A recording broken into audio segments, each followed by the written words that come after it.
वर्षं स्वतन्त्रं स्वाधीनं राष्ट्रं त्रिवर्णभारतस्य राष्ट्रध्वजौ अस्मिन् राष्ट्रध्वजे त्रयावर्णाभिद्यन्ते कौसुम्भशुक्लहरित चैति कौसुम्भवर्णशौर्यं सूचयति।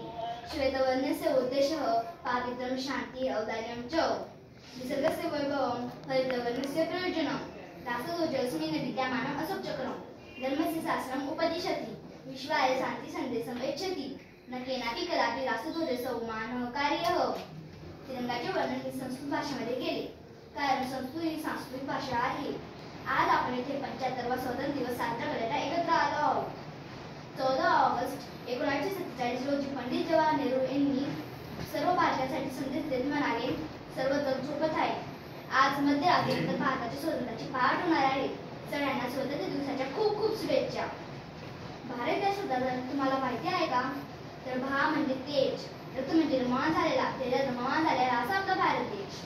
आपल्या भारत देशामध्ये सर्व जाती धर्माचे लोक एकजुटीने राहतात, म्हणून आपल्या भारत देशाला सर्व धर्म समभाव म्हणून पण ओळखले जाते। जय हिंद, जय भारत।